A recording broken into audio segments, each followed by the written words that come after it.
Hello students, JNVU Jai Narayan Vyas university B Com part 1 financial accounting 2017 के लिए model paper अपन देख रहे हैं। ठीक है, ये 2017 के मॉडल पेपर तो नहीं, एक्चुअली क्वेश्चंस आए थे। तो अब इन क्वेश्चन को देखते हैं कि कैसे वेरी शॉर्ट क्वेश्चंस आए थे और अपने को वो क्वेश्चन आते हैं या नहीं आते हैं। चलिए शुरू करते हैं। कॉस्ट कॉन्सेप्ट क्या होता है? देखिए, अकाउंटेंसी में बहुत सारे कॉन्सेप्ट होते हैं, उसमें एक होता है कॉस्ट कॉन्सेप्ट। वो क्या कहता है कि किसी असेट को पाने के लिए जो हम पैसा देते हैं, किसी असेट्स को पाने के लिए जो हम पैसा देते हैं, वो उसकी कॉस्ट हो जाती है। फॉर एग्ज़ाम्पल, हमने एक बिल्डिंग बनवाई, उसमें बनवाने में हमारे 50 लाख रुपए लग गए। फिर थोड़ा और खर्चा हुआ, या हमने बिल्डिंग परचेज़ की 50 लाख की, फिर उसकी रजिस्ट्री करवाई, 2 लाख उस पर खर्च हो गया, तो वो सब उसकी कॉस्ट बनेगा। और ये फैक्ट्स होते हैं, मतलब ये एक्चुअल फैक्ट्स होते हैं, और ये हिस्ट्री की बात है तो इसको हिस्टोरिक कॉस्ट कॉन्सेप्ट भी कहते हैं।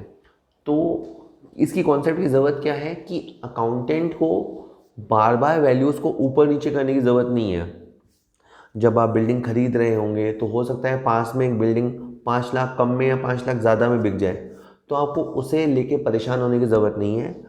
आपकी जो खुद की कॉस्ट है आप तो वो लिखो। तो हिस्टोरिक कॉस्ट कॉन्सेप्ट कहता है कि किसी चीज़ को पाने के लिए जो आपने पैसा दिया, आपको वो वैल्यू को रिकॉर्ड लेना चाहिए। चलिए देखते हैं। According to this concept, the value of an asset is to be determined on the basis of acquisition cost.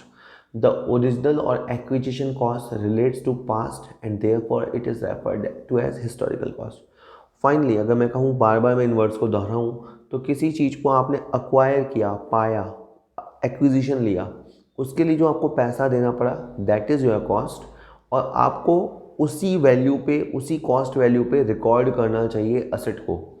फिर year by year depreciation less करना चाहिए, वो एक अलग बात है अगर वो डेप्रिसिएबल नेचर की है तो वो बात की बात है। ठीक है, और कॉस्ट का मीनिंग होता है जब तक असेट्स को हम यूज़ नहीं करने लग जाते, जब तक असेट यूजेबल कंडीशन में नहीं आ जाती, तब तक जितना खर्चा होता है उसे कॉस्ट माना जाता है। ठीक है सर, उस दिन तक के सारे खर्चों को कैपिटलाइज किया जाता है।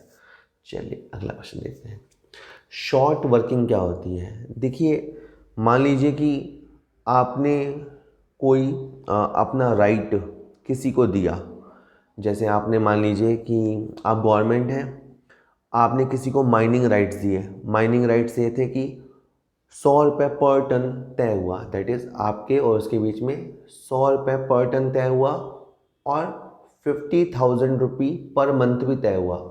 ठीक है, मिनिमम इतना तो होगा ही होगा। अब सपोज कर लेते हैं कि उन्होंने इस साल से 400, जो बंदा है जो एक्सट्रैक्शन कर रहा था, उसने 400 टन्स माल निकाला, 400 टन्स कोयला निकाला। अब चक्कर क्या हुआ कि उस हिसाब से देखा जाए तो आपके 40,000 बनते हैं, लेकिन आपने मिनिमम रेंट 50,000 सेट कर रखा है। तो ये क्यों हुआ? ये हुआ दिस इज शॉर्ट वर्किंग। तो कभी शॉर्ट वर्किंग की सिचुएशन कब आएगी? जब एक्चुअल प्रोडक्शन कम होगा। ठीक है, चलिए अब देखते हैं। The excess of minimum rent over the actual royalty achieved is called short working. जैसे अगर रियल देखें तो उसने जो प्रोडक्शन किया उस हिसाब से आपकी रॉयल्टी कितनी होनी चाहिए? 40,000, लेकिन आप उससे कितनी चार्ज करोगे? 50,000। तो ये दोनों का जो गैप है ना, 10,000 रुपये का जो एक्सेस है, उस एक्सेस को कहा जाएगा शॉर्ट वर्किंग। ये आपको पता होना चाहिए।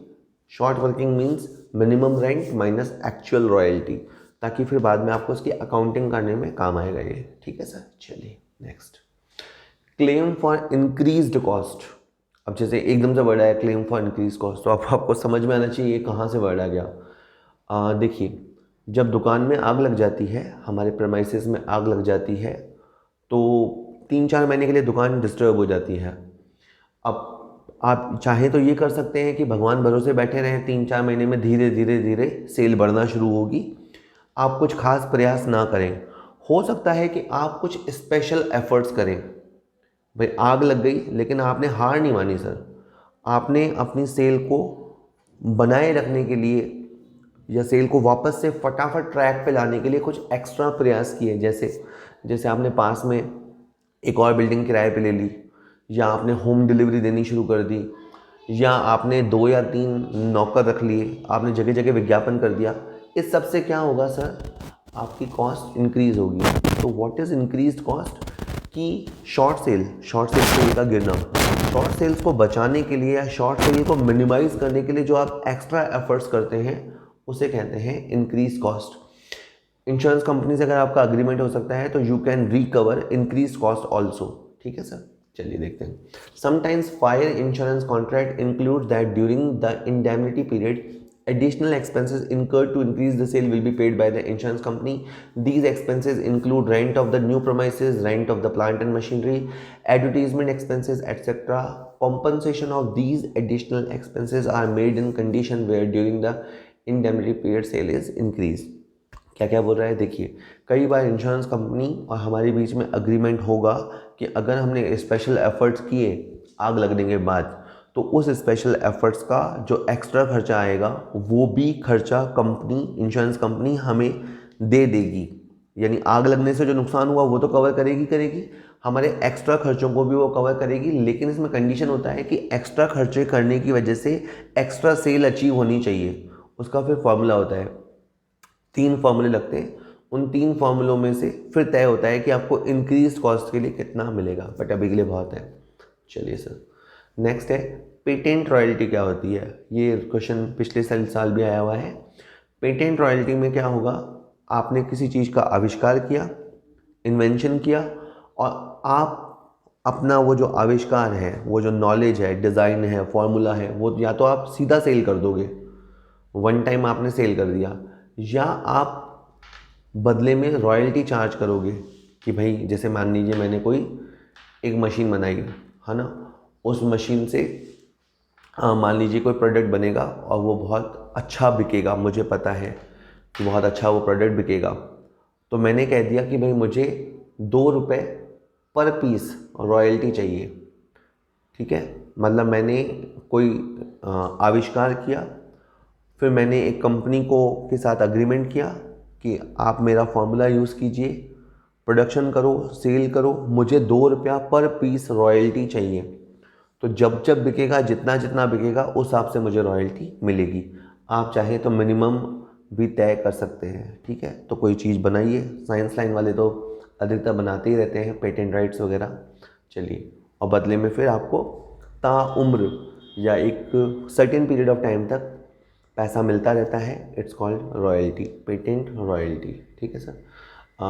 A patent owner can also sell his patent, can give it to another person in return for royalty so that the license holder receive the right to produce and sell the patented article।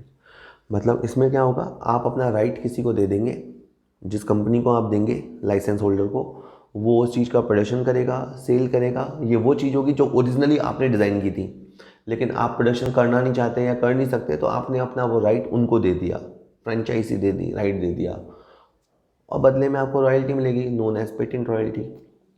Next है partnership deed क्या होता है। ये तो बड़ा आसान question है। जब कुछ लोग पार्टनरशिप करते हैं तो उनके बीच में कुछ बातें तय होती हैं, वो ओरल वर्बल हो सकती हैं या राइटिंग में हो सकती हैं। अगर वो बातें राइटिंग में तय हो जाए तो ज़्यादा अच्छा है, और राइटिंग अग्रीमेंट को ही पार्टनरशिप डीड कहते हैं। ठीक है सर। तो partnership arises not from the status but from the contract which may be either verbal और राइटिंग। पहली बात है, पार्टनरशिप का जन्म आपकी स्थिति से नहीं होता। आप पति पत्नी होते हैं तो पार्टनर नहीं बन जाते, आप दोस्त होते हैं तो पार्टनर नहीं बन जाते, आप को ओनर होते हैं तो पार्टनर नहीं बन जाते। पार्टनरशिप का जन्म अग्रीमेंट से होता है। द रिटन कॉन्ट्रैक्ट बिटवीन और among the partner is known as deed और agreement. It is better than the deed should be in writing so that the despite disputes if any in future can be settled easily. ये suggest करते हैं कि partnership deed होना चाहिए, writing में ही होना चाहिए, ताकि फ्यूचर में कोई मनमुटाव हो, कोई झगड़ा हो तो उसको आराम से सेटल किया जाए। क्योंकि जब आप पार्टनरशिप में ज्वाइन होते हैं तब सब कुछ अच्छा होता है, शुरू शुरू में हनीमून पीरियड टाइप वाली बातें होती हैं, लेकिन बाद में सर दिक्कत होती है। इसलिए राइटिंग में agreement is always good. Next, memorandum revolution account क्या होता है? तो ये बड़ा आसान है कि मान लीजिए किसी पार्टनर का एडमिशन है या किसी पार्टनर का रिटायरमेंट है। आप असेट की नई वैल्यूज़ पता करना चाहते हैं, लाइबिलिटीज़ की नई वैल्यू पता करना चाहते हैं, लेकिन उनको बैलेंस शीट में दिखाना नहीं चाहते। नई वैल्यूज़ पता करनी है पर दिखानी नहीं है, तो उस केस में जो आपको हेल्प करेगा वो है memorandum revolution account. Sometime it is agreed by the partner, including new partner, that the received revised, ये word revised है, this is like this, that the revised value of assets and liabilities should not be shown in the books of accounts.